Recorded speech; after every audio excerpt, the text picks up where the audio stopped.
Hello, welcome to another of my monologues. Sometimes when I sit in this chair or in other parts of my house, just for a bit of variety of background, I have a very firm idea of what it is I want to talk about. And other times I have a very vague idea, and as I'm setting up the lights and putting the camera up, I'm thinking about it in a bit more detail, and it usually something comes out of some worth. And then other times it really is a leap of faith that some inspiration will come to me. And it's that leap of faith that I want to talk about in today's show.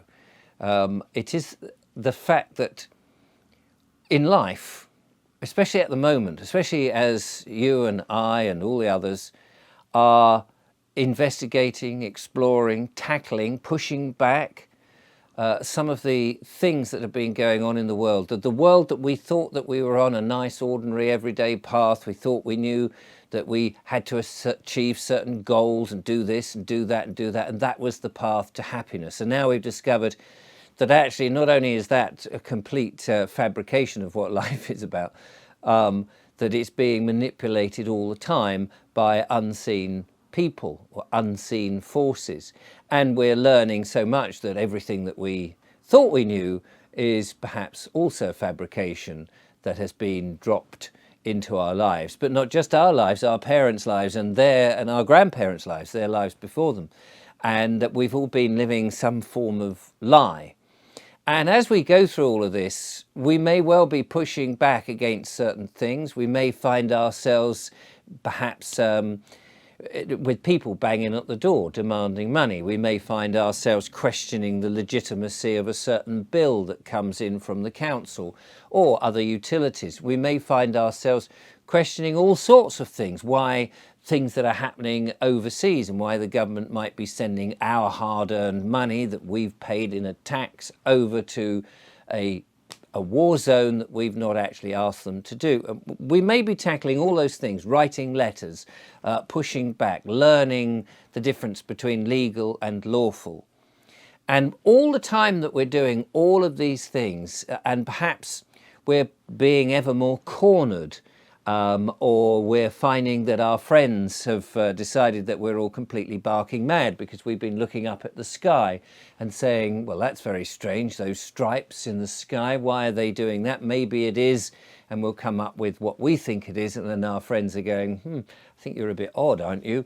Or if we've pushed back against certain medical interventions, which we think perhaps are not beneficial to people, and our friends have definitely gone, phew, or you've mentioned that you're not sure about this myth of, or you think it is a myth rather, of the man-made global warming scenario, and your friends are just getting in their cars or on their donkeys or their camels and riding out of town away from you. And so one can feel isolated, under pressure, and then that is another whole load of stress that you've got to deal with. So not only are you trying to work out where you are and who you are, and what all this world is, but then people are leaving you because you've become isolated, and that then forms its own ever-decreasing circle of stress. And this is where the leap of faith comes in, because presumably at some point all the way through all of this you thought, well, I must be right, this must be true, or maybe this is true, or maybe that's not, and your faith has kept you, whatever that faith is, has kept you on a path that has kept you looking looking for the truth.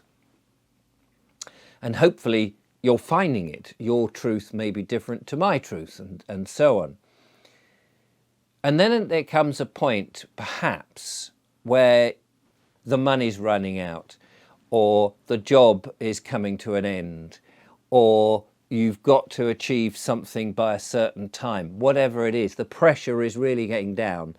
And that's where your faith starts to be questioned. And I know what that's like. Julia and I have been through that sort of thing many times ourselves.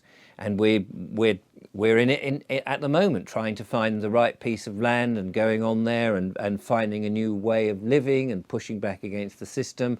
And of course, it doesn't help that YouTube has demonetized me, so we're living off fumes.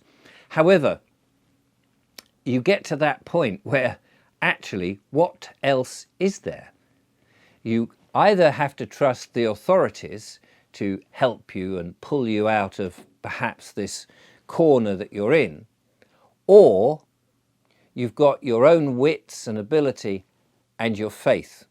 Now, whatever that faith is, that's entirely between you and however your faith works. And it may not be a religious faith, it may not even be a spiritual faith. It may be just the faith in yourself, in your grim determination to go forth and do what it is that you have to do. But at some point, we face that, don't we? We face the cold wall. There it is. And you go, well, do I trust the universe? Do I trust God? Do I trust the source? Do I trust myself? Do I trust this? We all put ourselves into that position. And that's the time that I would say that a lot of people go, oh, and they start to crumble. And that's the time, of course, where you mustn't crumble. You mustn't grumble and you mustn't crumble, because you've got to keep the faith. Because once you break through that wall, who knows what wonderful things are beyond it. So I'm just saying in this one, if you are facing crises, problems, stressed, pressure, and you really are up against it, don't give up your faith. Because if you do that, what else have you got?